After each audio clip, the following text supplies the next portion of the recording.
The lunch rush at Castellano's hit like a tidal wave every day at noon, and today was no exception.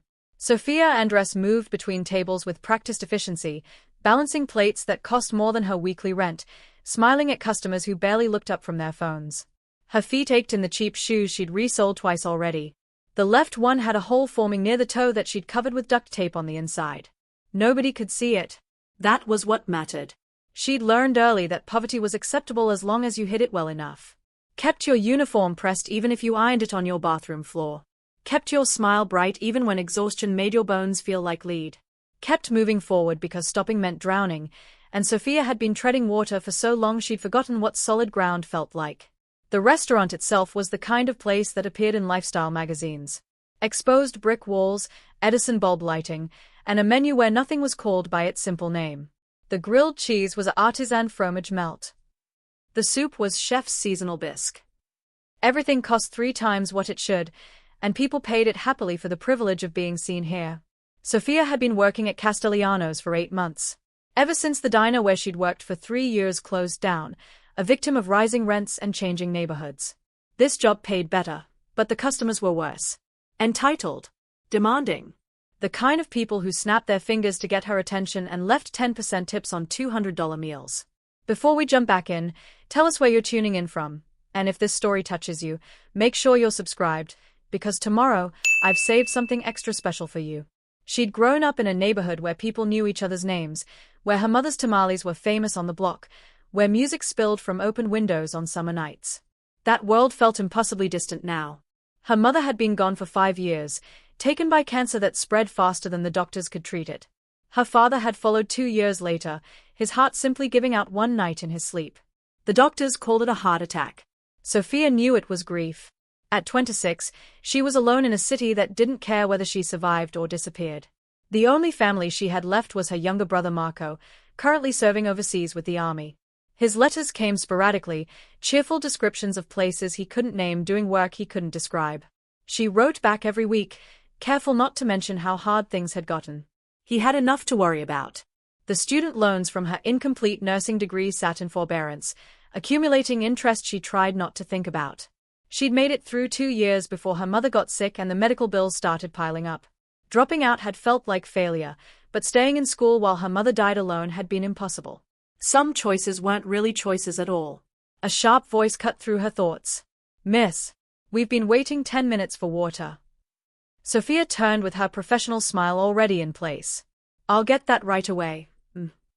The woman at table 12 was the type Sophia had learned to recognize immediately. Expensive highlights, designer handbag placed prominently on the chair beside her, that particular expression of irritation that suggested being kept waiting was a personal insult. Her lunch companion, a man in a suit that probably cost more than Sophia's monthly rent, didn't even glance up from his phone. She filled their water glasses, recited the specials she'd memorized that morning, and took their orders with efficient politeness. By the time she turned to input them into the system, table 7 was flagging her down, table 14 needed their check, and the couple at table 3 was having what looked like the beginning of a very public argument. The afternoon stretched ahead like a marathon she was already too tired to run. By 2 o'clock, the lunch rush had finally subsided. Sophia leaned against the service station, rolling her shoulders to ease the knots that had formed between her shoulder blades. Her section was temporarily clear. Just 10 minutes to catch her breath before the late lunch stragglers arrived. Sophia. Marcus, the floor manager, appeared beside her with his tablet. "VIP reservation just called. Party of 3, will be here in 15 minutes. I'm giving them table 1. Table 1 was the corner booth, the most private spot in the restaurant, reserved for celebrities, politicians, and the kind of people who made Marcus nervous. Sophia had only served it twice in 8 months. "Any special requirements?" she asked. "Discretion." Marcus's expression was serious. "These are important people. Don't ask questions, don't make small talk unless they initiate it, and whatever you do, don't pull out your phone." Sophia nodded. She'd never pulled out her phone while working anyway. She couldn't afford to lose this job. 15 minutes later, the front door opened and the temperature in the room seemed to drop several degrees. Sophia was refilling the water station and didn't see them enter at first. She felt the shift in atmosphere, the way conversations quieted and heads turned with carefully casual interest. When she looked up, 3 men stood in the entrance. The one in front commanded attention effortlessly. Tall, probably 6'2" or 6'3", with dark hair styled with deliberate carelessness and a face that would have been handsome if it wasn't so hard. He wore a black suit that had clearly been tailored specifically for him, every line perfect. His eyes swept the restaurant with a kind of assessment that made Sophia's instincts prickle with warning. This was a dangerous man. She knew it the same way she knew when a storm was coming or when a customer was going to stiff her on the tip. Some things you just felt. Beside him walked a little girl, maybe 7 or 8 years old, with long dark hair pulled into a ponytail and a face that would have been the spitting image of her father except for the softness that childhood still granted. She wore a navy blue dress with white tights and patent leather shoes, looking like she'd stepped out of a private school uniform catalog. The third man was clearly security. Broader build, eyes that never stopped moving, hand resting casually at his hip where Sophia suspected a weapon was concealed. He stayed slightly behind the other two, protective without being obvious about it. Marcus materialized from nowhere, his professional smile strained at the edges. "Mr. Scott, welcome to Castellano's. Your table is ready." So that was Emmanuel Scott. Sophia had heard the name whispered in the kitchen, seen it occasionally in the business section of newspapers that customers left behind. Real estate developer, the articles said. Import-export business owner. The kind of bland descriptors that probably concealed more interesting truths. She busied herself with the water station, watching from her peripheral vision as Marcus led them to table 1.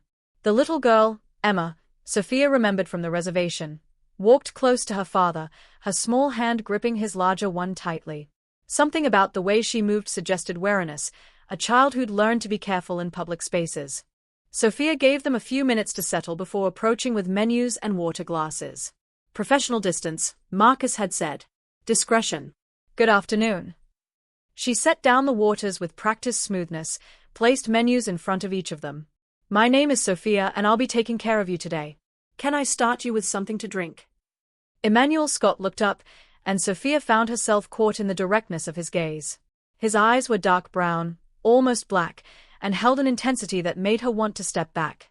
This was a man who noticed everything, filed it away, used it later. Espresso, he said. His voice was deep, each word precise. She'll have orange juice. He gestured to Emma. And check with Chef Marcus about the children's menu. Make sure there's nothing with. He stopped mid-sentence, something shifting in his expression.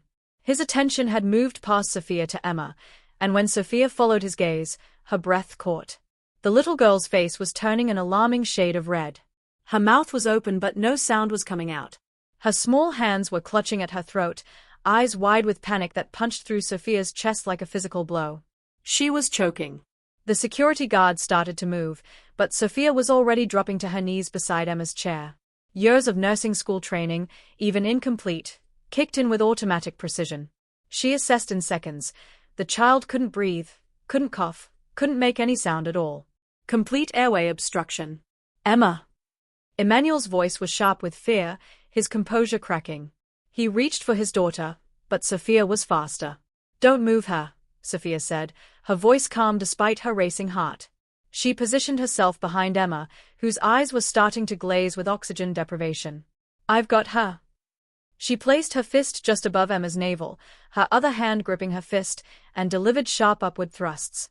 The Heimlich maneuver, practiced on dummies in a classroom years ago, now being performed on a real child whose life hung in the balance. 1 thrust. Nothing. 2 thrusts. Emma's body jerked but the obstruction held. Emmanuel was standing now, his face drained of color. The security guard had moved closer, hand reaching for his phone, probably to call 911. The restaurant had gone completely silent, all eyes on the corner booth. 3 thrusts. 4. On the 5th thrust, something dislodged. A piece of hard candy, the kind given out at fancy restaurants after meals, flew from Emma's mouth and hit the table. The little girl gasped, a horrible wheezing sound that was the most beautiful thing Sophia had ever heard because it meant air was moving. Emma coughed violently, tears streaming down her face, her small body shaking. Sophia kept her supported, one hand on her back, murmuring reassurances even as her own hands trembled with adrenaline. You're okay. You okay now? Just breathe, sweetheart. Nice and slow. But Emma wasn't calming down. If anything, her panic was intensifying. Her breathing was rapid and shallow, her eyes darting around wildly. She tried to speak but nothing came out except small, distressed sounds that made Sophia's heart clench. That's when Sophia realized Emma wasn't just scared from choking. She was trying to communicate and couldn't. The little girl's hands moved in frantic, jerky gestures. Not random movements. Deliberate signs that Sophia recognized with sudden, stunning clarity. Sign language. Emma was deaf or nonverbal, and she was trying to tell them something, but in her panic, her signs were too fast, too desperate for even people who knew sign language to easily follow. Sophia didn't think. She just responded.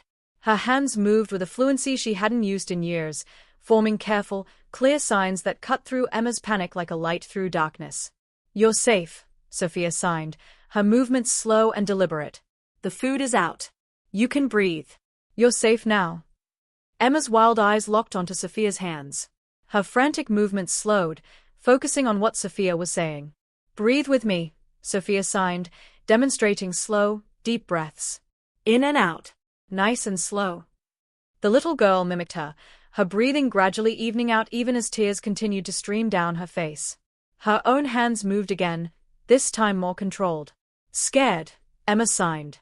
"Thought I was dying." "I know," Sophia signed back, her expression gentle. "But you're okay now. You're safe. I promise." She was so focused on Emma that she didn't notice Emmanuel's reaction until she felt the weight of his stare. When she glanced up, his expression had transformed into something she couldn't quite read. Shock, certainly. But underneath it, something more complicated. Something that looked almost like recognition, or perhaps realization. His mouth opened as if to speak, but no words came out. The notorious Emmanuel Scott, who commanded rooms with his presence and business empires with his decisions, was frozen completely still, staring at Sophia like she'd just revealed herself to be something other than human. The security guard had his phone out, speaking rapidly into it. Marcus was hovering nearby, wringing his hands. Other diners had started whispering, phones appearing despite the no photography policy. But Emma's focus was entirely on Sophia. Her small hands moved again, questioning. "Who are you?" she signed. "My name is Sophia," she signed back with a gentle smile. "I work here. I'm a waitress. You know how to talk to me." Emma's signs were steadier now, filled with wonder rather than panic. "Nobody here knows how to talk to me except Daddy and Uncle James." Uncle James must be the security guard, Sophia realized. She glanced at the man, who was watching their exchange with obvious surprise. "I learned sign language when I was young," Sophia signed. "My brother was born deaf." It wasn't entirely true. Marco had been born with perfect hearing. But their next-door neighbor, Mrs. Chen, had been deaf, and she'd taught both Andres' children to sign so they could communicate with her. Those afternoons sitting in Mrs. Chen's kitchen, learning to speak with their hands while she taught them and fed them cookies, felt like a lifetime ago. Mrs. Chen had died while Sophia was in nursing school. The building had been sold and converted to luxury condos. Another piece of her old life erased by a city that never stopped changing. Emma's face had lit up with pure joy. She turned to her father, her hands moving rapidly. "Daddy, she can talk to me. She knows my language." Emmanuel Scott was still staring at Sophia with that same frozen expression. Up close, she could see details she'd missed before. The small scar above his left eyebrow, the faint lines around his eyes suggesting he smiled less often than he should, the muscle ticking in his jaw as if he was clenching his teeth against some powerful emotion. "You saved her life." His voice came out rough, scraped raw. "You saved my daughter's life." "I just did what anyone would have done," Sophia said, finally standing up. Her knees protested after kneeling on the hard floor. "I had some medical training. I'm glad I could help." "Medical training." He repeated the words like they held significance she didn't understand. His eyes traveled over her uniform, taking in the slightly frayed hem of her black pants, the scuffed shoes, the name tag pinned slightly crooked because the clasp was broken. "You're a waitress." It wasn't a question, but it felt like one. Like he was trying to reconcile what he'd just witnessed with his assumptions about who she was supposed to be. "Yes, sir." "Don't." The word came out sharp. "Don't call me sir. My name is Emmanuel." Emma tugged on her father's sleeve, demanding his attention. Her hands moved quickly, and Sophia watched Emmanuel's expression shift as he followed what his daughter was saying. Clearly he was fluent in sign language, responding to Emma with his own signs that were practiced but not quite as fluid as Sophia's. Whatever Emma was telling him made his jaw tighten further. He looked back at Sophia with an intensity that made her want to step backward. Emma wants to know if you'll sit with us, Emmanuel said. She says she never gets to talk to anyone new in her language. Sophia glanced at Marcus, who was still hovering nearby with an expression of barely controlled panic. This was so far outside normal protocol that she had no idea what the correct response was. I'm working, Sophia started to say, but Emmanuel cut her off. Marcus. He didn't raise his voice, but somehow the single word carried complete authority. I assume you can spare your server for a few minutes. My daughter nearly died. I think that warrants some flexibility. Marcus nodded so vigorously that Sophia worried about his neck. Of course, Mr. Scott. Of course. Sophia, please, sit down. Take all the time you need. So Sophia found herself sliding into the booth beside Emma, acutely aware of Emmanuel across the table watching her every movement. The security guard, Uncle James, apparently, had positioned himself nearby, still on his phone but keeping them in his line of sight. Emma immediately grabbed Sophia's hand, her small fingers warm and insistent. Her face was still blotchy from crying, her breathing still a bit uneven, but the terror had been replaced by excited curiosity. How did you learn to sign? Emma asked, her movements eager. Sophia explained about Mrs. Chen, about the afternoons in her kitchen, about learning to communicate across the language barrier. She edited out the parts about poverty and loss, kept it simple and cheerful. Emma absorbed every word with rapt attention, occasionally interrupting with questions that showed remarkable intelligence for someone so young. How old are you? Sophia asked. 7.5, Emma signed proudly. My birthday is in March. I'll be 8. That's a good age, Sophia signed back. What grade are you in? 2nd grade. I go to Clayton Academy. Emma's expression dimmed slightly. Nobody there knows how to sign except Miss Patricia, and she's not very good at it. She talks slow like I'm a baby. Sophia's heart squeezed. She knew that feeling of isolation, of being surrounded by people but unable to truly communicate. Different cause, perhaps, but the loneliness was the same. That must be hard, she signed. It's okay. Emma shrugged with a 7-year-old's resilience. Daddy makes sure I have everything I need. And Uncle James is learning, even though he's really bad at it. The security guard, who'd apparently been following their conversation, made an indignant sound. Emma giggled, a sound that was slightly breathy but filled with genuine mirth. Sophia had almost forgotten about Emmanuel until she felt his gaze like a physical weight. When she looked across the table, his expression had softened fractionally, though soft was probably not a word anyone would normally use to describe him. My wife taught her, he said quietly. Emma's mother. She was deaf from birth. She insisted Emma learn to sign before she learned to speak. Was. Past tense. Sophia noticed it immediately, along with the tightness around his eyes when he mentioned his wife. Emma can hear perfectly, Emmanuel continued. But she chooses not to speak. Hasn't said a word out loud since, he stopped abruptly. Since her mother died. 3 years ago. Selective mutism. Sophia had learned about it in her psychology classes. Trauma-induced, usually in children, a complete shutdown of verbal communication while other forms remained intact. It wasn't about ability. It was about safety, control, the psyche's way of protecting itself from overwhelming pain. I'm sorry, Sophia said, meaning it. That must be incredibly difficult for both of you. Emmanuel's expression shifted into something harder. We manage. The words were clipped, clearly closing off that topic of conversation. Sophia understood boundaries. She'd built enough of her own over the years. Emma tugged on her hand again, demanding attention. Will you come visit us? Emma signed, her expression hopeful in a way that suggested she expected rejection. Nobody ever knows how to talk to me. All of Daddy's friends just pat my head and smile, but they can't understand what I say. Emma. Emmanuel's voice held a warning note. Miss Andres is working. She has her own life. But Emma wasn't deterred. Please? Just once? We could have tea parties. I have a really nice tea set that Daddy bought me from England. Sophia found herself looking at this little girl who'd just survived choking, who lived in a world of silence she'd chosen, who was so starved for communication with someone new that she was begging a stranger to visit. How could she say no? Emma, sweetie, I don't think. Sophia started to sign. I'll pay you. The words came from Emmanuel, flat and direct. When Sophia looked at him in surprise, His expression was unreadable. "I'll pay you to spend time with Emma. Twice a week, let's say. 2 hours each session. Whatever your rate is for private tutoring or companionship, I'll triple it." Sophia's first instinct was to be insulted. She wasn't a prostitute or a commodity to be purchased. But before she could voice her objection, she caught the desperation hidden beneath Emmanuel's controlled exterior. This was a man who was used to solving problems with money because that was the tool he had. And his daughter's happiness, her connection, her joy, those were problems he couldn't solve alone. "I don't want your money for spending time with Emma," Sophia said carefully. "But I would be happy to visit, if that's okay with you. On my days off." Emmanuel's eyes narrowed slightly, as if he was trying to figure out her angle, what she wanted if not money. The suspicion was obvious, ingrained, probably earned through years of people trying to use him or his daughter. "Everyone wants something," he said quietly. "Right now, I want to finish my shift without getting fired," Sophia replied with a slight smile. "And maybe, if you're all still hungry, I want to take your actual lunch order."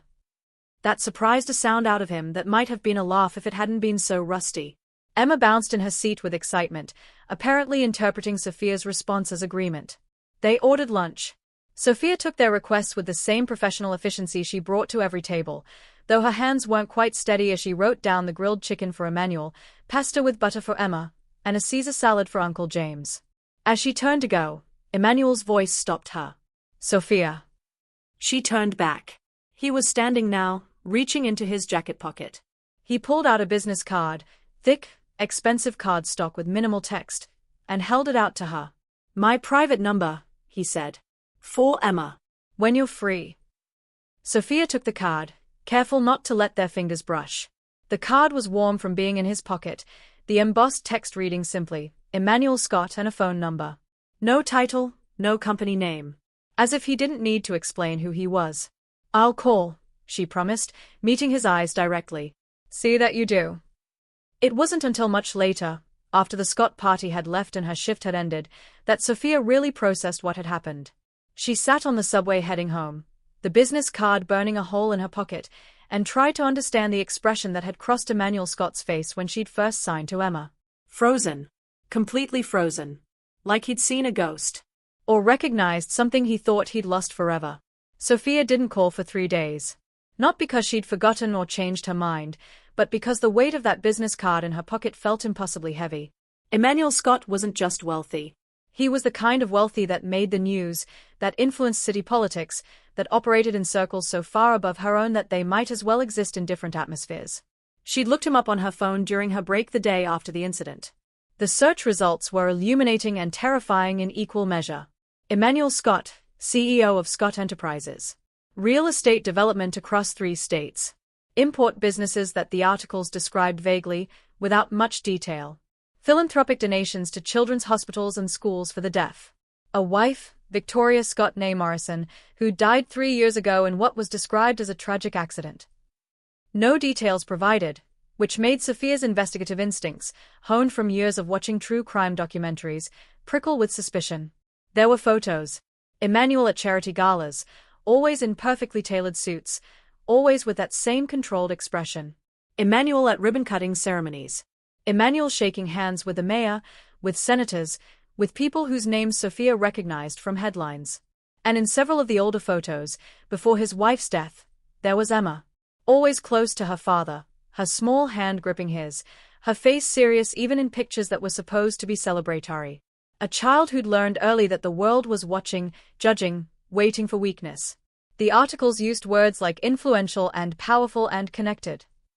None of them said dangerous, but Sophia could read between the lines.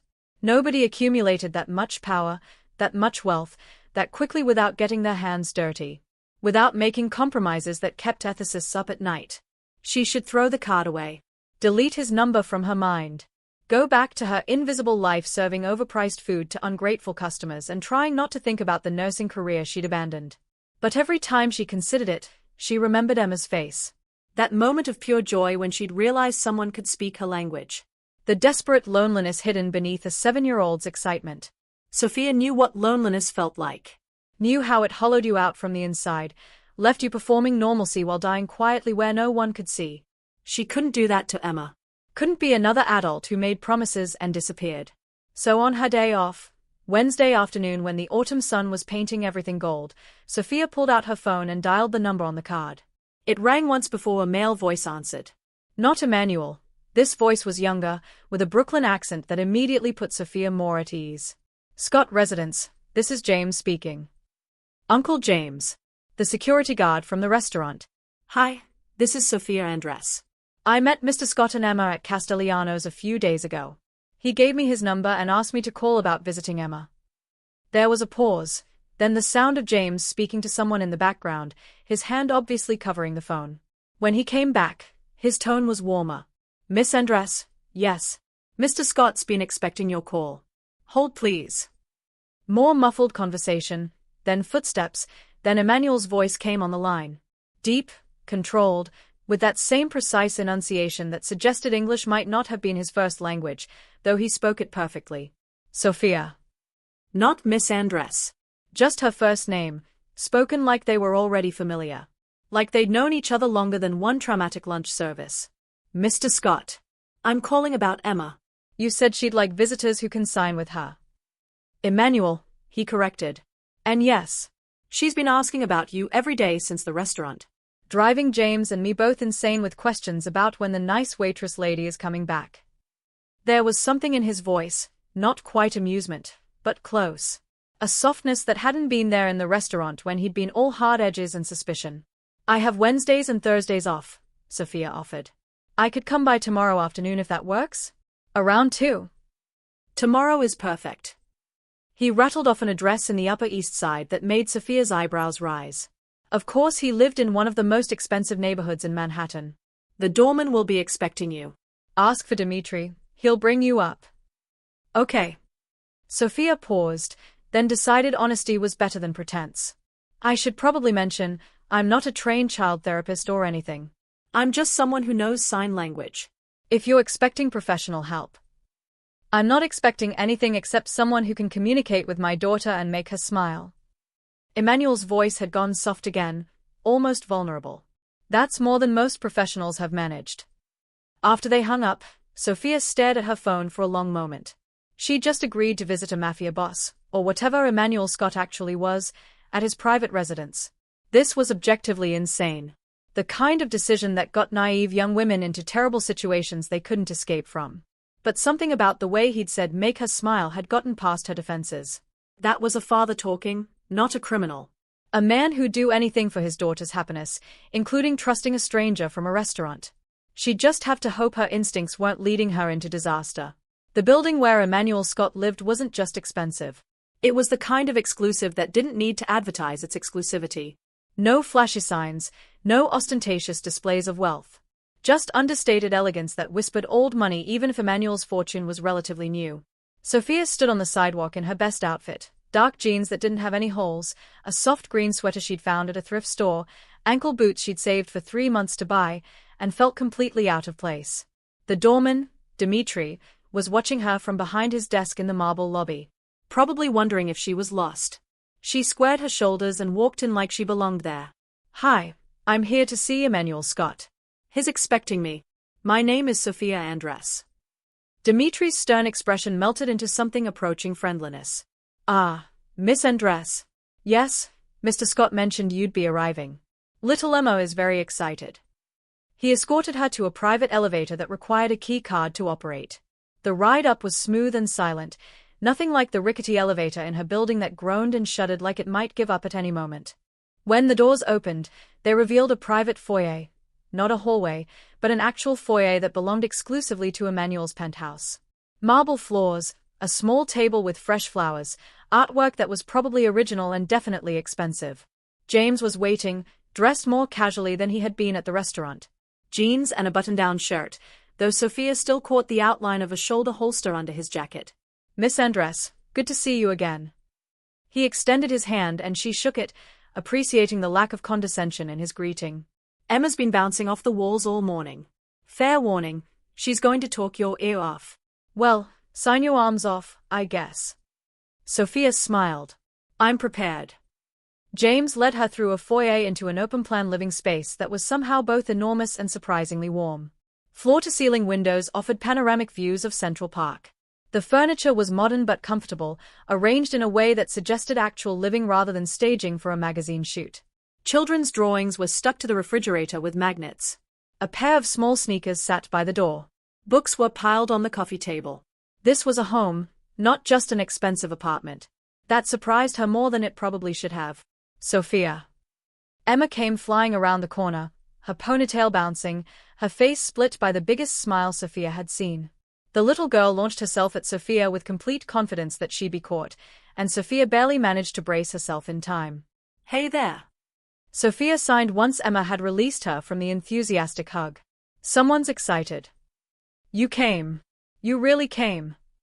Emma's hands moved so fast they blurred. "Daddy said you might not come. That you were just being nice at the restaurant.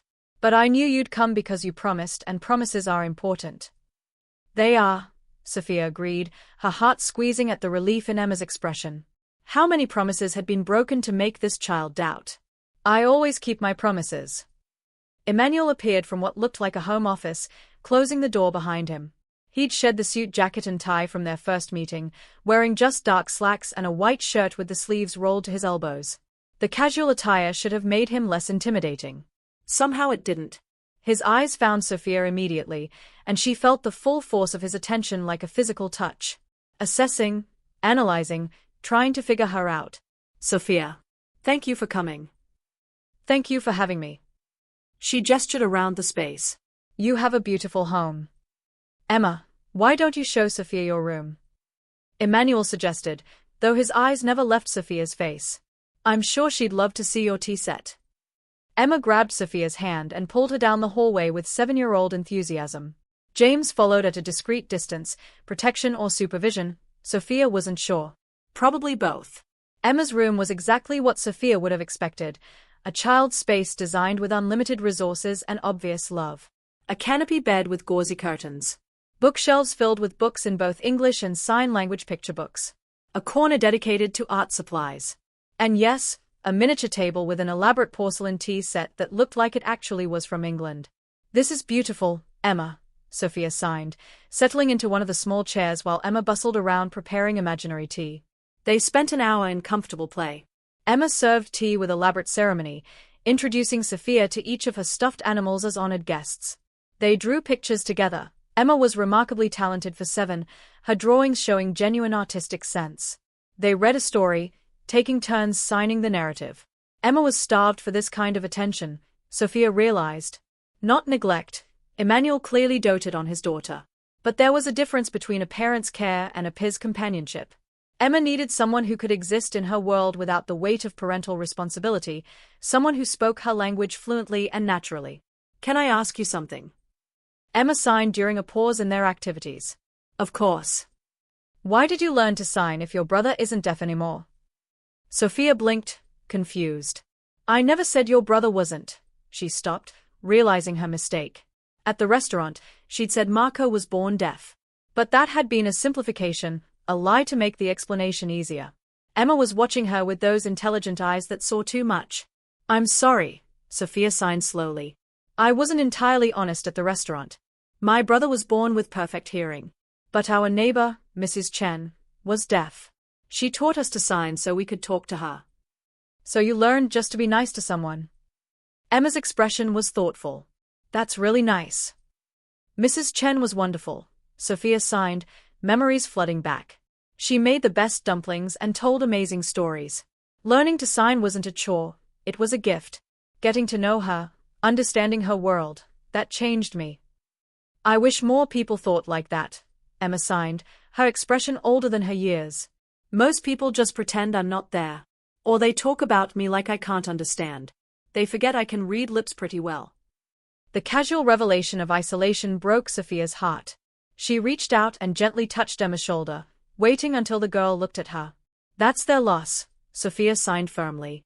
"You're smart and funny and creative. Anyone who doesn't take the time to know you is missing out on something special." Emma's eyes filled with tears, but she was smiling. She threw her arms around Sophia's neck in a hug that squeezed all the air from Sophia's lungs. When they emerged from the room, Emmanuel was in the kitchen preparing what looked like an elaborate snack spread. Cheese and crackers, cut fruit, cookies that were clearly homemade. "You bake?" Sophia asked, surprised. Victoria taught me. Emmanuel's expression was carefully neutral when he mentioned his wife. She believed everyone should be self-sufficient. That depending entirely on others made you vulnerable. He said it casually, but Sophia heard the weight beneath the words. Vulnerability. In Emmanuel's world, that was probably the most dangerous thing you could be. Emma climbed onto one of the bar stools, immediately reaching for a cookie. Emmanuel's hand intercepted hers gently, redirecting her to the fruit first. The interaction was so naturally parental that Sophia found herself smiling. So, Emmanuel said, leaning against the counter with studied casualness that didn't fool Sophia for a second. Emma tells me you used to be in nursing school. Sophia froze with a cracker halfway to her mouth. She'd mentioned that to Emma during their tea party, a casual comment about learning first aid. She hadn't expected it to be immediately reported to Emmanuel. I did. For 2 years. Then life happened and I had to drop out. Life happened. Emmanuel repeated her words with the same skepticism he'd shown at the restaurant. That's a convenient euphemism. It's an honest one, Sophia replied, keeping her voice even. Not everyone gets to finish what they start. Sometimes survival takes priority over dreams. Something flickered in Emmanuel's expression. Recognition, maybe, or respect. He nodded once, accepting her boundary. Would you like to go back? Finish your degree? I'd love to.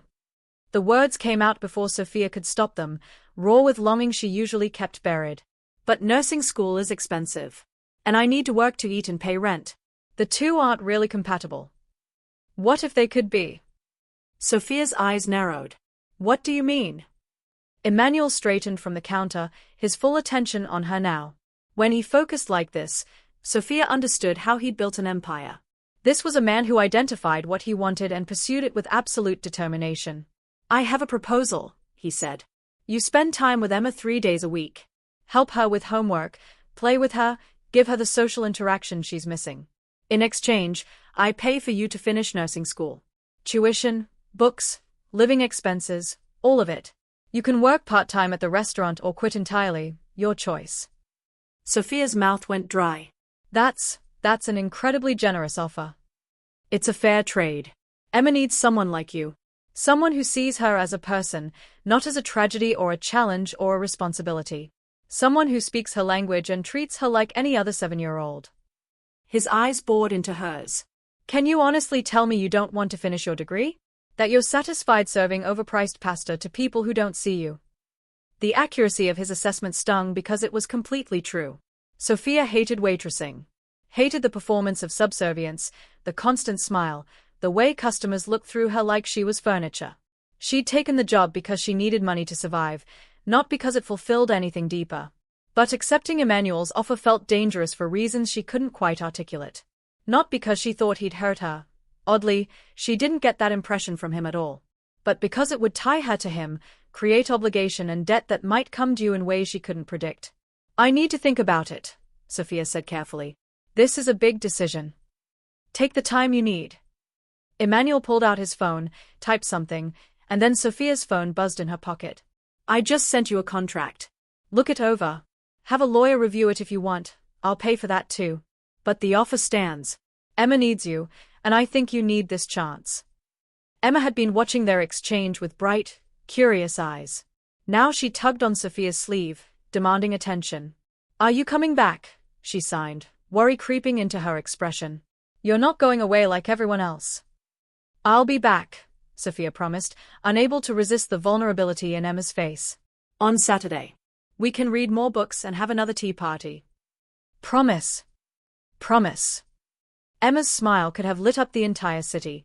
Sophia left the penthouse with her head spinning and a contract on her phone that she read on the subway ride home. It was exactly what Emmanuel had described: clear terms, generous compensation, legal protections for both parties. Nothing sinister, nothing that made her instincts scream danger. But at the bottom, in a section labeled Additional Considerations, there was a clause that made her pause. The employer acknowledges that the employee's primary value lies in her genuine care for the minor child, not in any performative aspect of childcare. Should the employee's presence become detrimental to the minor child's well-being, either party may terminate this agreement with 2 weeks' notice. The employer further acknowledges that money cannot purchase authentic human connection, and the employee's willingness to form such connection with a minor child is appreciated beyond the scope of financial compensation. It was the most human thing Sophia had ever seen in a legal document. Emmanuel Scott, feared businessman and probable criminal, had put into writing that he understood money couldn't buy what Emma really needed. Maybe, Sophia thought as her subway car rattled through the dark tunnels, she'd been wrong about him. Maybe beneath the dangerous exterior and the obvious power, there was just a father desperate to give his daughter everything he couldn't provide alone. She pulled out her phone and typed a message to the number he'd called from. "I'll do it. When do I start?" The response came within seconds. "Tomorrow too soon." Sophia smiled despite herself. "Tomorrow works. Same time." Same time. "Thank you, Sophia. You don't know what this means to Emma." "To both of us." But as Sophia climbed the stairs to her tiny apartment in Queens, past the broken elevator and the graffiti-tagged walls, she wondered what she'd just agreed to. Whether this decision would save her or destroy her. Only time would tell. The first month with Emma passed in a blur of sign language, tea parties, homework help, and genuine laughter.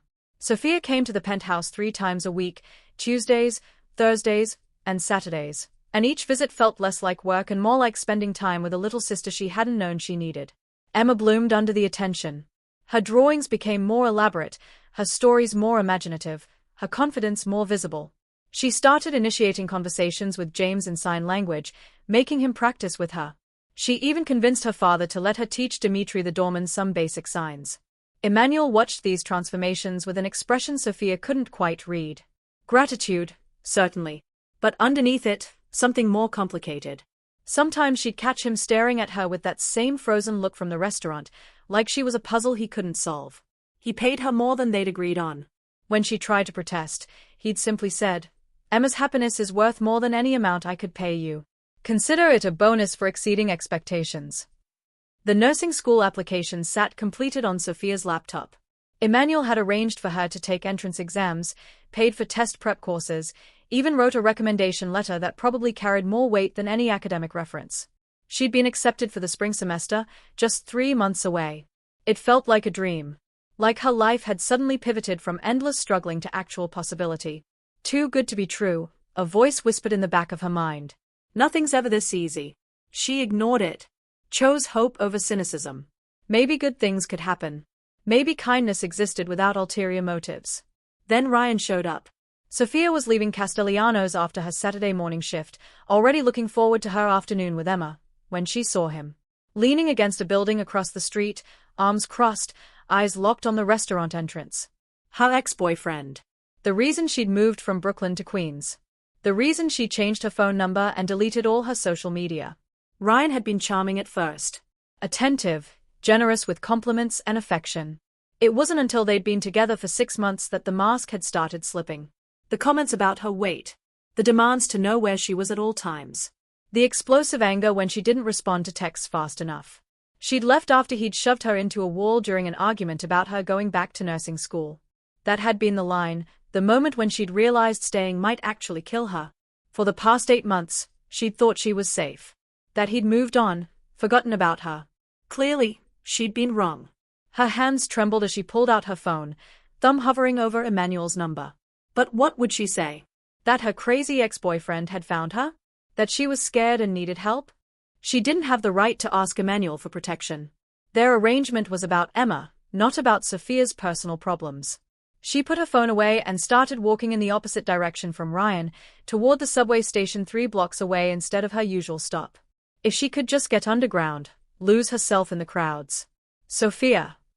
His voice cut through the street noise like a knife. She kept walking, faster now, her heart hammering against her ribs. Sophia, don't fucking ignore me. Footsteps behind her, getting closer. She broke into a run, dodging pedestrians, her breath coming in panicked gasps. Almost to the subway entrance. Almost safe. A hand grabbed her arm, spinning her around. Ryan's face was inches from hers, his breath smelling like coffee and cigarettes, his grip painful on her bicep. You think you can just disappear? His voice was low, dangerous. Change your number, delete your accounts, act like I don't exist? We're not done, Sophia. Not until I say we're done. Let go of me. She tried to pull away, but his grip only tightened. Or what? You'll call the cops? Tell them what? That your boyfriend wants to talk to you. He smiled, and the expression was all wrong. We had a fight, baby. Couples fight.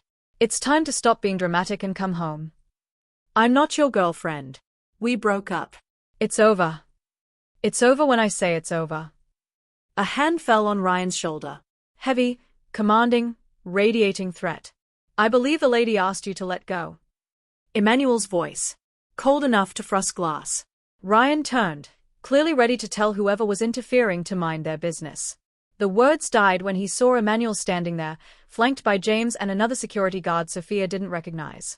3 men, all larger than Ryan, all carrying themselves with the kind of confidence that suggested violence was a tool they were intimately familiar with.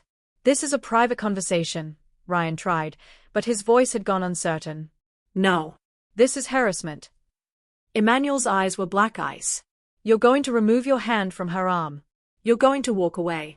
And you're never going to approach her again. Who the fuck are you, her new boyfriend? Ryan's bravado was cracking, but he wasn't quite smart enough to back down. You think you can just… He didn't get to finish.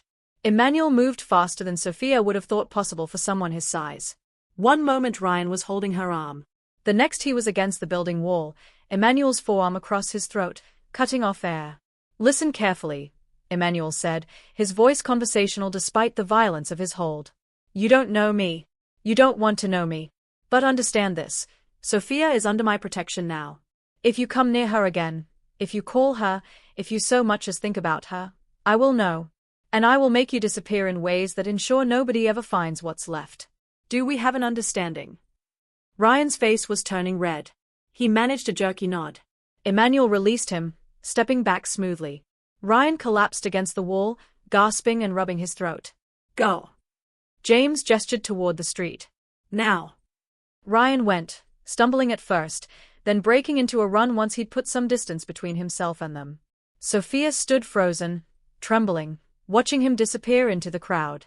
When Emmanuel turned to her, his expression had transformed from terrifying to concerned in an instant. Are you hurt? His hands hovered near her arm where Ryan had grabbed her, not quite touching. Did he hurt you? I'm okay. The words came out shaky. I didn't know he'd found me. I've been so careful.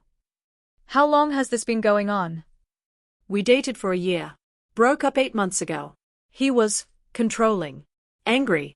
I had to leave in the middle of the night while he was passed out drunk. Blocked his number, moved, deleted everything. I thought I was safe. Emmanuel's jaw tightened. James, take her home. Make sure she gets inside safely. Then I want you to find out everything about this Ryan person. Where he lives, where he works, who he knows. Everything. Wait. Sophia found her voice, shaky but present. You don't have to do that. This isn't your problem. Emmanuel's eyes found hers, and the intensity there made her breath catch. You're important to Emma. That makes you important to me. And people under my protection don't get threatened on the street while I stand by and do nothing. He glanced at James. Do it. James nodded and gestured for Sophia to follow him to a black SUV parked at the curb.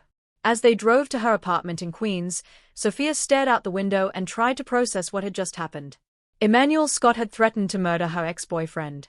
Had used language that suggested he wasn't exaggerating, that making people disappear was something he actually knew how to do. She should be terrified. Should be rethinking every decision that had led her to this moment. Instead, all she felt was safe. For the first time in 8 months, Ryan's shadow wasn't looming over her. Someone had stood between her and danger, had made it clear that hurting her would have consequences. Was it twisted to find comfort in a mafia boss's protection? Probably. Did she care? Not even a little. When James pulled up outside her building, he insisted on walking her to her door. Swept her tiny studio apartment with professional efficiency, checking the locks, the windows, making note of security weaknesses. I'll have someone stationed outside starting tomorrow, he said. Discreet. You won't see them, but they'll be there. And take this. He handed her a small device that looked like a car key fob. Press the button if you're in trouble. Anywhere, anytime. Someone will come. James, this is too much. It's not enough. His expression was serious. Mr. Scott doesn't make idle threats, Miss Andres. He'll protect you. But you need to let him. After he left, Sophia sat on her second-hand couch and cried. From relief, from fear, from the strange comfort of knowing she wasn't alone anymore. Her phone buzzed with a text from Emmanuel. Are you okay? James said you made it home safely. I'm sorry you had to see that side of me. I understand if you want to reconsider our arrangement. Sophia stared at the message for a long moment. Then she typed. I'm okay. Thank you for being there. For protecting me. I don't want to reconsider anything. I'll see you and Emma on Tuesday, as planned. His response came immediately. Tuesday then. And Sophia? You're safe now. I promise. She believed him. Maybe that made her naive.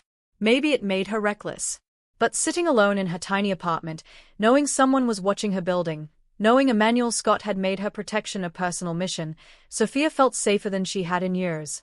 Whatever consequences came from accepting his help, she'd face them. For now, she was just grateful not to be alone. 3 months passed in a rhythm that felt both surreal and completely natural. Sophia's life had transformed so completely that sometimes she barely recognized herself. Nursing school had started in January, and with Emmanuel covering tuition and living expenses, she'd been able to quit waitressing entirely. The relief of not performing subservience for tips, not smiling through condescension and casual cruelty, was indescribable. She could focus entirely on her studies and on Emma. Her time with Emma had expanded organically. 3 days a week became 4, then 5. Not because Emmanuel demanded it, but because Sophia genuinely wanted to be there. Emma had become the little sister she'd never had, and their bond had deepened into something that transcended any employment arrangement. They'd established rituals. Tuesday mornings before Sophia's afternoon classes, they'd go to the Natural History Museum. Emma was obsessed with the dinosaurs, would spend an hour in front of the T-Rex skeleton, signing questions faster than Sophia could answer them. Thursday afternoons were for art. They'd set up in Emmanuel's home office when he was out, covering the expensive desk with newspapers and painting with an abandon that left them both speckled with color. Saturdays were variable, sometimes Central Park, sometimes the Children's Library, once a trip to Coney Island where Emma had screamed with silent laughter on every ride. Emmanuel watched these outings with an expression Sophia had learned to recognize.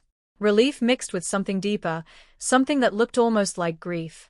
His daughter was thriving, experiencing a childhood that had been stunted by tragedy and isolation. But every milestone seemed to remind him of what Victoria was missing, of the mother who should have been here to witness her daughter's joy. They'd fallen into an easy coexistence, the three of them. Emmanuel worked from home more often now, emerging from his office for meals, joining their activities when Emma demanded it. He was learning to play again, Sophia realized. Learning to be more than just a provider and protector. Learning to be present. And Sophia was learning things too. Learning that Emmanuel's reputation was both earned and misleading.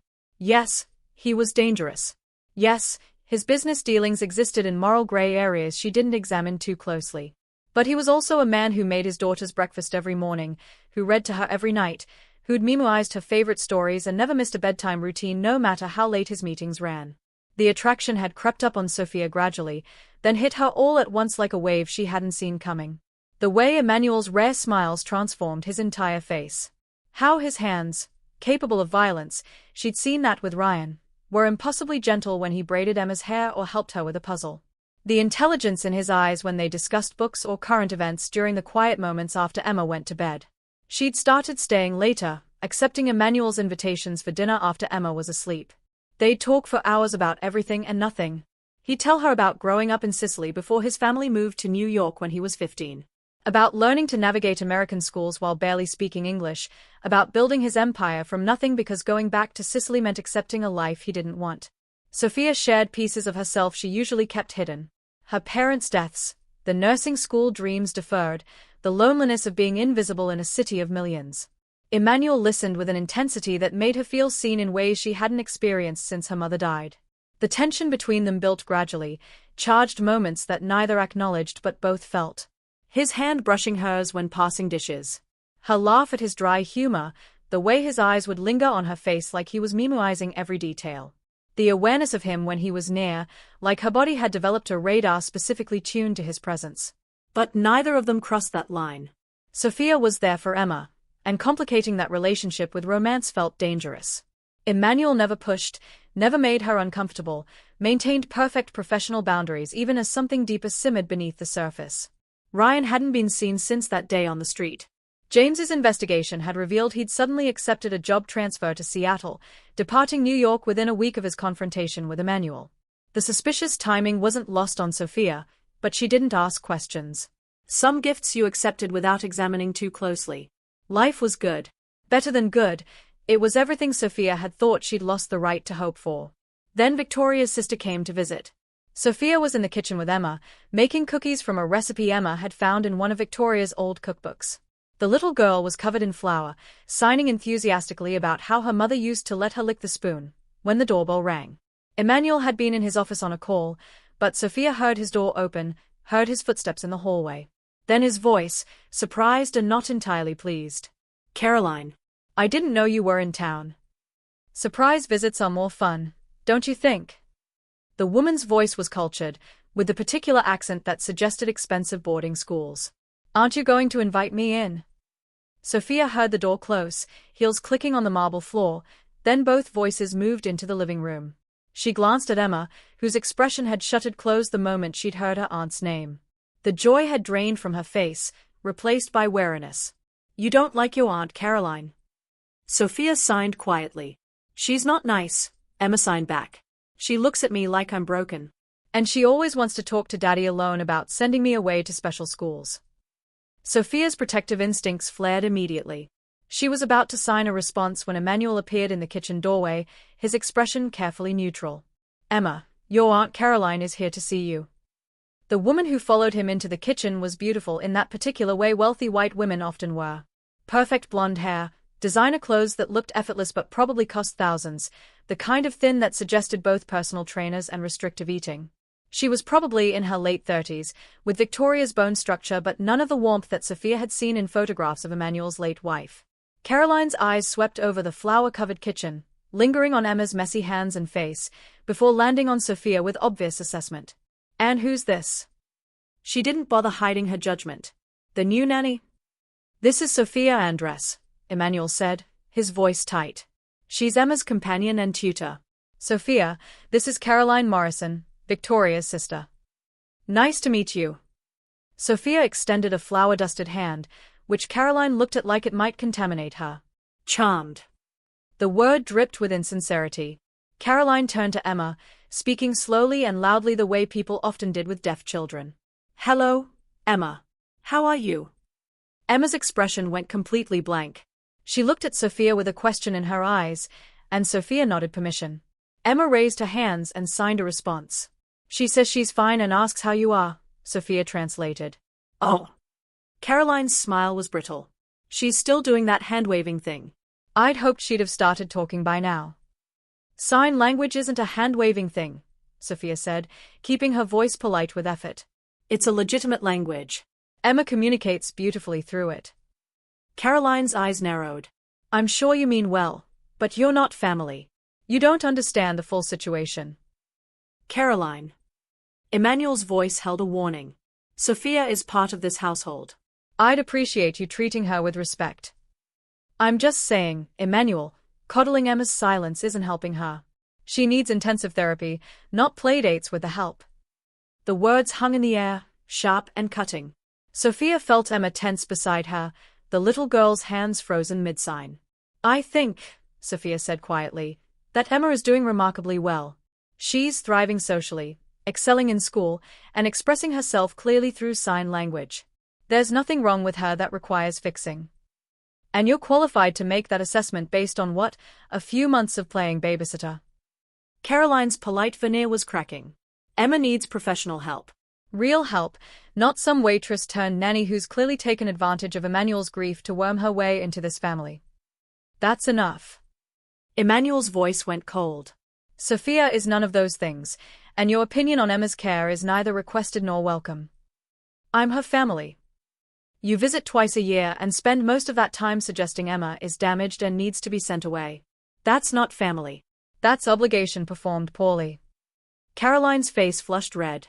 Victoria would be horrified to see how you're raising her daughter. Letting her live in silence, isolating her from normal children, hiring inappropriate caregivers. Get out. The words were quiet but absolute.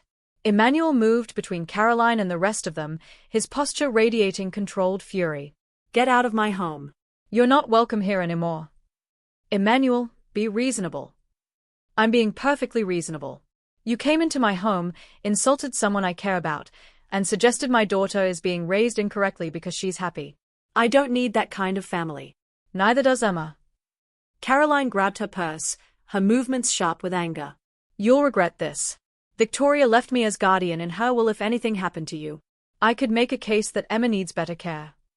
Try it. Emmanuel's smile was all teeth, no warmth.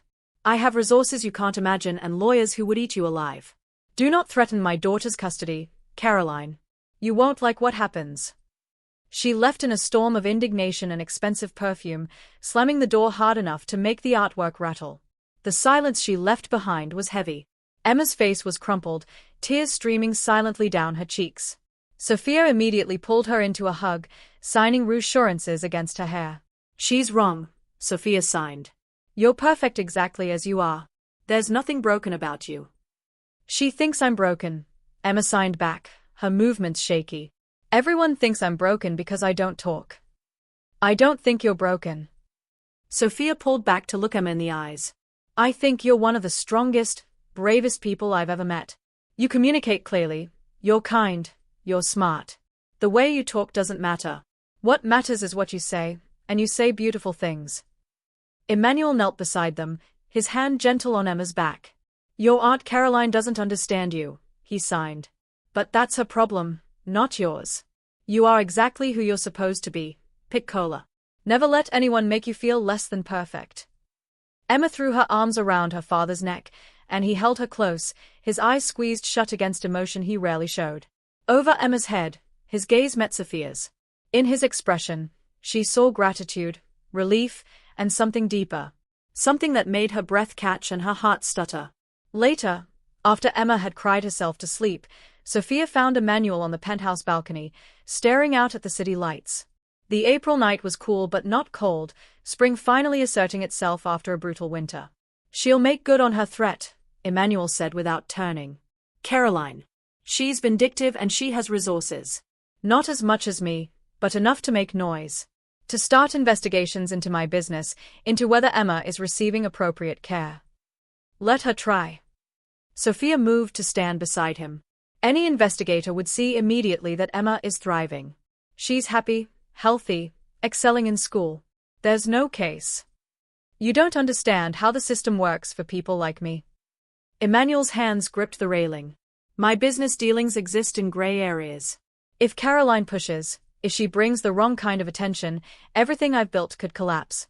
And Emma would be caught in the middle. Then what do we do? He turned to face her fully, and in his expression Sophia saw fear. Not for himself, but for his daughter. For the life they'd built, the fragile happiness that Caroline's visit had threatened. I need to make some changes, Emmanuel said carefully. Legitimize more of my business operations. Distance myself from certain associations. It'll take time, and it'll make me vulnerable to people who don't like change. But it would protect Emma. It would protect Emma. He reached out, his hand cupping her face with a gentleness that contradicted everything she knew about him. And it would protect you. Because Caroline was right about one thing, you have become part of this family, Sophia. Maybe more than either of us intended. Sophia's heart hammered against her ribs. Emmanuel. I'm in love with you. The words came out rough, like he'd been holding them back for months. I've been in love with you since you saved Emma's life and then sat with her like it was the most natural thing in the world. Since you looked at my dangerous life and my complicated daughter and saw something worth protecting instead of something to run from. Sophia couldn't breathe. Couldn't think past the way he was looking at her, like she was something precious and impossible. I don't expect you to feel the same, Emmanuel continued. I know what I am, what I do. I know I'm not a good man, even if I'm trying to be better. But you should know. You should know that if I'm going to rebuild my life to be something cleaner, something safer for Emma, you're part of why. Because I want to be someone you could love back without compromising who you are. You idiot. Sophia's voice came out choked with emotion. I already love you. Have for months. I just didn't think I was allowed to. His sharp intake of breath was the only warning before he kissed her. Not gentle, Not careful, desperate and consuming, like he'd been starving for this and finally had permission to take it. Sophia melted into him, her hands fisting in his shirt, kissing him back with equal hunger. When they broke apart, both breathing hard, Emmanuel rested his forehead against hers. "This complicates things," he murmured. "Everything about us is complicated." Sophia smiled against his lips. "What's one more complication?"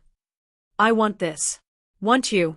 Want to build something real that isn't based on fear or obligation or business arrangements." His hands framed her face. "But I need time." "Time to make things safer.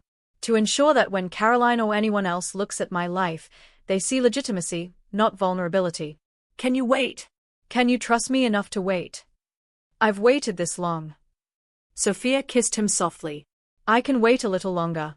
As long as you promise you're not trying to protect me by pushing me away." "Never." "You're staying right here, where I can keep you safe." His arms came around her, solid and warm. "We're in this together now. All three of us." They stood on the balcony wrapped in each other until the city lights blurred and the night deepened around them. Inside, Emma slept peacefully, unaware that the foundation of her world had just shifted again, this time toward something stronger, something built on love instead of loss. The next 6 weeks moved with relentless momentum. Emmanuel wasn't exaggerating about making changes. Sophia watched as he systematically restructured his entire business empire, selling off questionable ventures, investing in legitimate real estate and import businesses that didn't require midnight meetings or associates with suspicious backgrounds. It wasn't easy. Some of his former partners didn't appreciate being cut out. There were threats, both subtle and explicit. James doubled the security around the penthouse, and Sophia found herself with a constant shadow whenever she left the building. Emma noticed the changes but didn't understand them fully. She knew something was different, that her father was tense more often, that Sophia was around even more than before. But she also saw that her father and Sophia were different around each other, softer, with a warmth that made Emma smile during her bedtime stories. "Are you going to marry my daddy?" Emma signed one afternoon while they colored together. Sophia's hand jerked, leaving a purple line across the sun she'd been carefully shading. "What makes you ask that?" "He looks at you the way he used to look at Mommy." Emma's expression was thoughtful, not upset. "Like you're the best thing in the world." "And you look at him the same way." Sophia set down her crayon, choosing her words carefully. "I care about your daddy very much. And I care about you very much." But relationships take time, especially when there are big feelings involved. "Do you love him?" Direct, no hedging. Emma had learned from her father. "Yes," Sophia admitted. "I do." "Good." Emma returned to her coloring like the matter was settled. "Mommy would like you. She always said Daddy needed someone who wasn't scared of him. You're not scared of him at all." The simple acceptance brought tears to Sophia's eyes. She'd worried about this moment, about whether Emma would resent her for caring about Emmanuel, for potentially replacing a mother she'd lost. But Emma had somehow understood what so many adults missed, that love didn't replace love. It just expanded the space available in your heart. That evening, Emmanuel pulled Sophia into his office after Emma was asleep. The room smelled like leather and the expensive bourbon he sometimes drank when stressed. "Tonight, the bottle was open." "We have a problem," he said without preamble. "Caroline filed for an emergency custody evaluation. Claims Emma is in an unsafe environment due to my criminal associations and inappropriate care." Sophia's blood went cold. "Can she do that?" "She can try. And with the right judge, the right evidence presented in the right way, she might succeed temporarily." Emmanuel's voice was carefully controlled, but Sophia heard the fear underneath.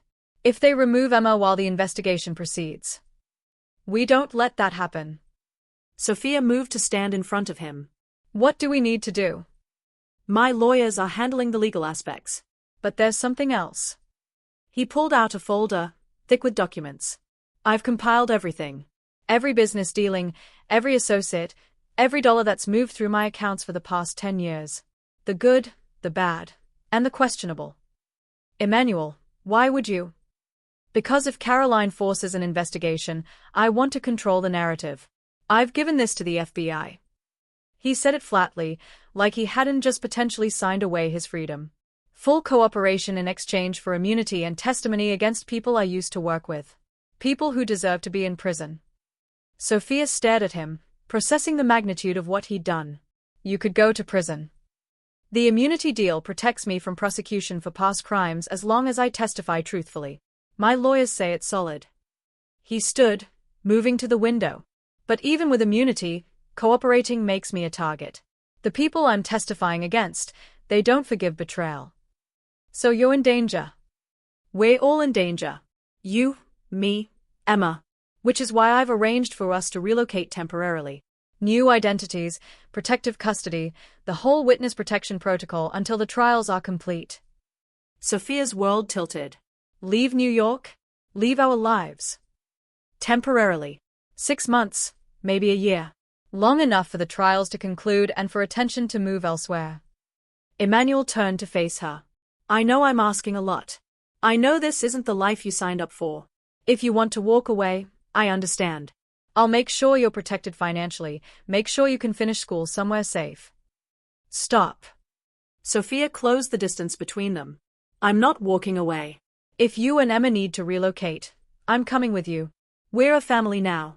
That's what families do, they stick together through the hard parts. Sophia. No arguments. Where you and Emma go, I go. End of discussion. Emmanuel pulled her into his arms, holding her so tight she could barely breathe. I don't deserve you. Probably not. But you've got me anyway. They stood there in the quiet office, holding each other while the world shifted around them. Outside, New York continued its relentless pace, unaware that 3 lives were about to change forever. The custody hearing was scheduled for May 15th. The relocation would happen immediately after, assuming Emmanuel didn't lose custody entirely. The weeks leading up to it felt like living on a knife's edge, every day bringing new complications. Emma knew something was wrong but not the full extent. They'd told her about possibly taking a long vacation, framed it as an adventure. She'd signed questions that Sophia answered carefully, walking the line between honesty and age-appropriate information. The night before the hearing, Sophia found Emmanuel in Emma's room, watching her sleep. The little girl was sprawled across her bed, clutching the stuffed elephant Sophia had given her for her 8th birthday the previous month. Whatever happens tomorrow, Emmanuel said quietly, I need you to know, you saved us. Both of us. Before you came, we were just surviving, going through motions. You taught us how to live again. You would have figured it out eventually. No, I wouldn't have. He turned to face her. I was so buried in guilt and fear that I couldn't see past keeping Emma safe. I forgot that safe isn't the same as happy. You showed me the difference. Sophia leaned into his side, his arm coming around her automatically. We're going to be okay. The judge will see that Emma is thriving. That you're a good father. That we're a family. And if they don't? Then we fight harder. She looked up at him. I'm not losing either of you. Whatever it takes. He kissed her then, soft and sweet, full of promise and desperation in equal measure. They stood in Emma's doorway, wrapped in each other, while the city lights painted shadows across the walls. Tomorrow would bring whatever it brought. But tonight, they had this. 3 people bound together by love and choice, ready to face whatever came next as a family. The courtroom was smaller than Sophia expected, institutional and cold despite the May sunshine streaming through high windows. She sat in the gallery behind Emmanuel and his lawyers, Rebecca Holt and David Foster, the same team that had helped her with the restraining order against Ryan so many months ago. Caroline sat across the aisle with her own legal team, her expression perfectly composed. She looked like she'd dressed for a charity luncheon, not a custody battle. Probably calculated, the picture of respectability versus Emmanuel's barely reformed criminal background. Emma had been brought separately, waiting in a room with a child advocate who would help translate her testimony if needed. Sophia's heart ached at the thought of Emma having to sit in front of strangers and explain her life, defend her happiness. The judge was a black woman in her 60s named Judith Kwan, whose reputation according to Rebecca was fair but no nonsense. She reviewed the case files with careful attention before addressing the courtroom. This is a petition for emergency custody filed by Caroline Morrison, sister of the deceased Victoria Scott, regarding her niece Emma Scott, currently in the custody of her biological father Emmanuel Scott. Judge Kwan's voice was clear, authoritative. Ms. Morrison claims the child is in an unsafe environment. Mr. Scott, through his attorneys, contests this claim. Let's proceed. Caroline's lawyer went first, painting a picture of Emma living with a man whose business dealings were questionable at best, criminal at worst, who employed inappropriate caregivers with no formal training. who was currently cooperating with federal investigators, suggesting his past involvement in activities that endangered everyone around him. Sophia listened with growing anger as they twisted everything. Emmanuel's love for his daughter became overprotective isolation. Sophia's presence became inappropriate attachment to domestic staff. The happy, thriving child Sophia knew was reframed as a victim in need of rescue. Then Rebecca stood, and the temperature in the room seemed to drop several degrees. "Your Honor, if I may." She approached the bench with a thick folder. "The petitioner has presented a narrative that sounds concerning and abstract.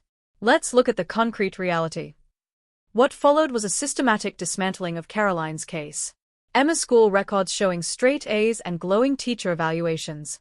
Therapist reports indicating a well-adjusted child with no signs of trauma or neglect. Letters from Emma's pediatrician, her art teacher, even Dimitri the doorman, all testifying to a happy child being raised by a devoted father. Then Rebecca called Sophia to the stand. Sophia's hands were shaking as she swore to tell the truth. She found Emmanuel's eyes in the courtroom, drew strength from his steady gaze. Caroline's lawyer went after her immediately. "Miss Andres, what exactly are your qualifications for caring for a special needs child?" "Emma doesn't have special needs," Sophia said clearly. "She's deaf by choice due to selective mutism, but she's perfectly capable. She communicates fluently in sign language." "And your training in sign language comes from?" "A neighbor who taught me as a child." "I've been fluent for over 20 years. So no formal education?" "No degree in child psychology or speech therapy." "No. But I don't need those degrees to care about Emma and communicate with her. Isn't it true you were a waitress before Mr. Scott hired you? That is paying for your nursing education? That you have a financial incentive to maintain this arrangement regardless of what's best for the child?" Sophia felt her temper flare but kept her voice even. "Emmanuel is paying for my education, yes. But I spend time with Emma because I love her. Because she's an incredible little girl who deserves people in her life who see her as a person, not a problem to be solved." "Very touching. But love doesn't qualify you to." "Let me finish." Sophia's voice went hard. "I've watched Emma transform over the past 6 months. When I met her, she was isolated and lonely. Now she's confident, creative, social. She has friends at school. She laughs every single day. She's thriving. And that's not because of my qualifications, it's because she has a father who loves her unconditionally and people around her who support her exactly as she is." Caroline's lawyer tried a few more questions, but Sophia held firm. When Rebecca took over for redirect, she asked simple questions that let Sophia paint a picture of their daily life. Emma's joy at museum trips. Her pride in her artwork. The way she'd started teaching other kids at school basic signs so they could communicate with her. "Miss Andres," Rebecca concluded, "in your professional opinion as someone training to be a pediatric nurse, is Emma Scott in a safe, nurturing environment?" "Absolutely. She's one of the happiest, healthiest children I've ever known." Finally, they brought in Emma. The little girl walked into the courtroom holding the child advocate's hand, her eyes scanning until they found her father. Sophia watched Emmanuel's entire body tense, his hands clenched on the table in front of him. Judge Kwon spoke directly to Emma, her voice gentle. "Emma, I understand you communicate through sign language. We have an interpreter here to help us understand what you're saying. Is that okay?" Emma nodded, then her hands moved. The interpreter, a woman in her 40s, translated. "Yes, Your Honor. That's okay. I want to ask you some questions about your life. There's no right or wrong answers, I just want to understand how you feel. Can you do that for me?" Another nod. "Are you happy living with your father?" Emma's face lit up as she signed. "Very happy. Daddy takes care of me and loves me and makes sure I have everything I need. Do you feel safe?" "Yes. Daddy keeps me safe. And Uncle James." "And Sophia?" "Tell me about Sophia." Emma's hands moved rapidly, the interpreter struggling to keep up. "Sophia is the best. She knows my language and talks to me like I'm a real person, not like I'm broken. She takes me to museums and helps with homework and makes cookies with me. She makes Daddy smile." Before Sophia, Daddy was sad all the time because he missed Mommy. Now he's happy again. Judge Kwon's expression softened. "Do you miss your mother, Emma?" The little girl's signs slowed. "Every day. But Sophia isn't replacing Mommy. She's just extra love." Daddy says our hearts have room for lots of people, and losing someone doesn't mean we stop loving others. Sophia is someone new to love. Sophia felt tears streaming down her face. Beside her in the gallery, James handed her a tissue without looking away from Emma. One last question, Emma. Your Aunt Caroline wants you to come live with her. How do you feel about that? Emma's expression went stony, her signs sharp and decisive. I want to stay with Daddy and Sophia. Aunt Caroline doesn't understand me.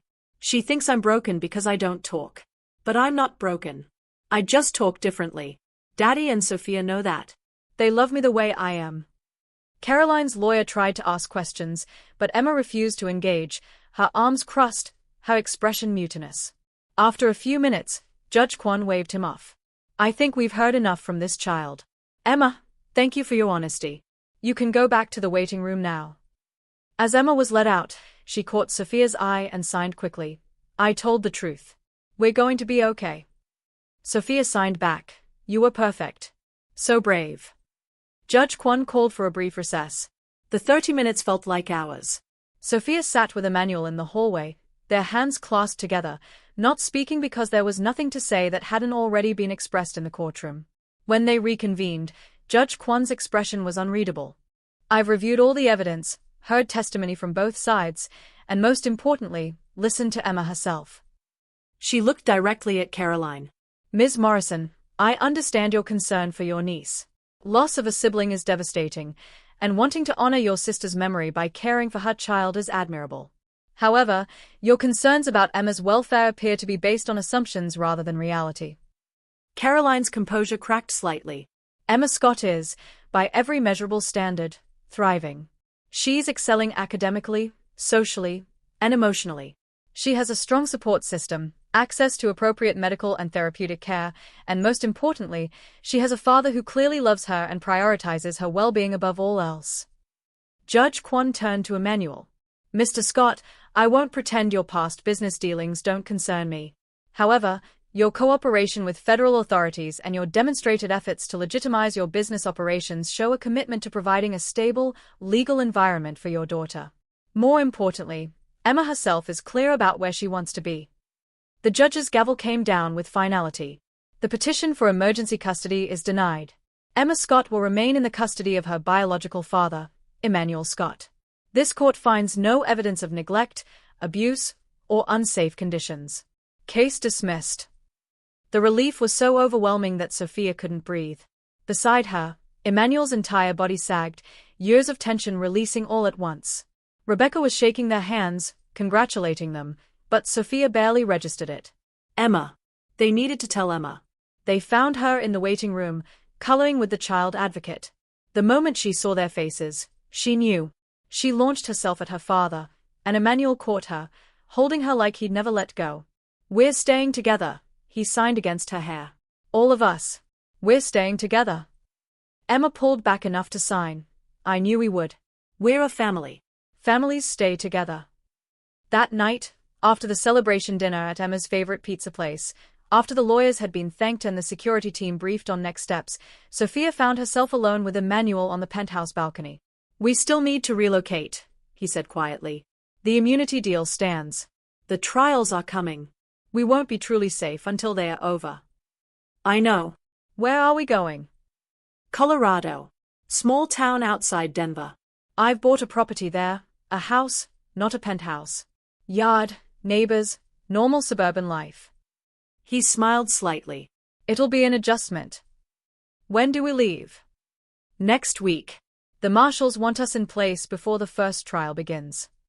Emmanuel turned to face her fully. Sophia, I know this isn't what you signed up for. You should be finishing nursing school in New York, building a normal life. I am building a normal life. It just happens to include witness protection and a Mafia boss boyfriend. She smiled. Nursing school transfers. I've already applied to programs in Colorado. And honestly, a small town sounds perfect. Emma can have friends over without security screenings.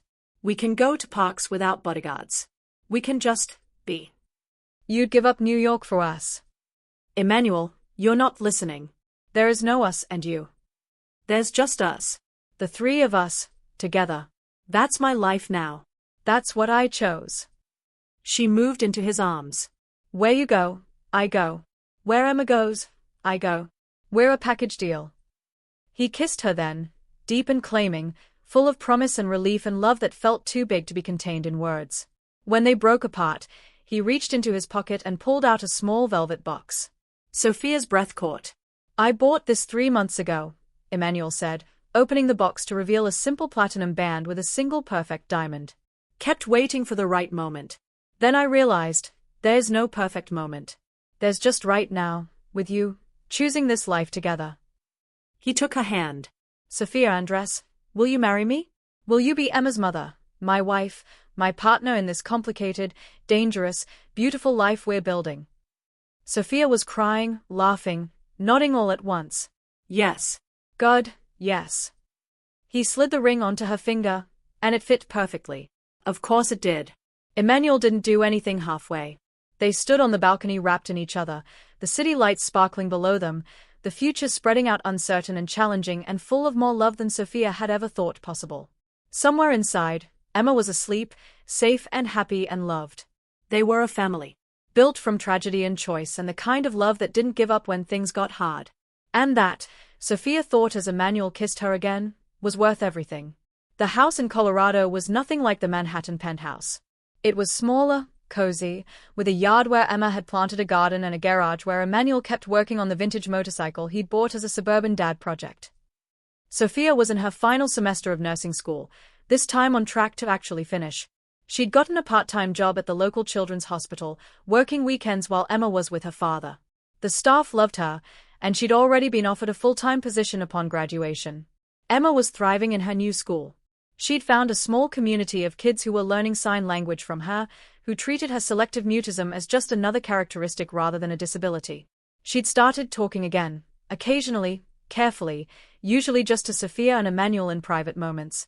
But the pressure to perform verbal communication had disappeared, and with it, much of the anxiety that had kept her silent.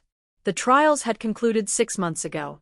Emmanuel's testimony had helped convict 15 people involved in everything from money laundering to human trafficking. He'd kept his immunity, but he'd also made enemies. They'd decided to stay in Colorado permanently rather than risk returning to New York. It was a good life. A normal life. The kind neither Sophia nor Emmanuel had ever imagined for themselves. Sophia was making dinner, actual cooking, not heating up takeout, when she heard the garage door open.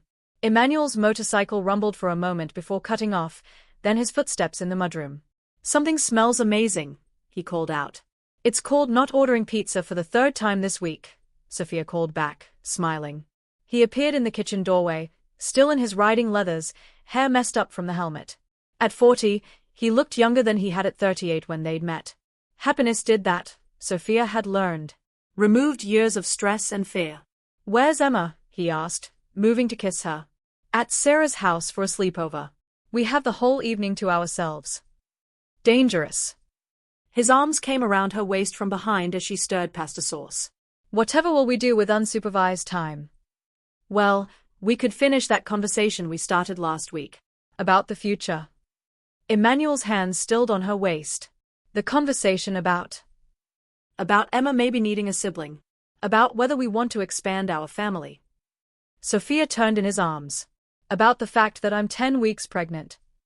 The expression on his face cycled through shock, disbelief, then pure, incandescent joy in about 3 seconds. We're, he couldn't seem to form complete sentences. We're having a baby, Sophia confirmed, laughing at his reaction. Surprise? Emmanuel kissed her, then pulled back to press his hand gently against her still flat stomach. Emma's going to lose her mind.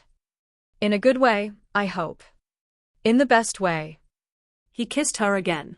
Another person to love. Another piece of our family. Their family. Built from ashes and choice and the kind of love that had survived everything life threw at it. Outside, the Colorado sunset painted the sky in shades of gold and pink. Inside, dinner simmered on the stove and Sophia stood wrapped in her husband's arms, their future growing inside her. It wasn't the life either of them had planned. It was better. It was theirs. Up next, you've got 2 more standout stories right on your screen. If this one hits the mark, you won't want to pass these up.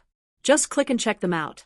And don't forget to like, subscribe and turn on the notification bell, so you don't miss any upload from us.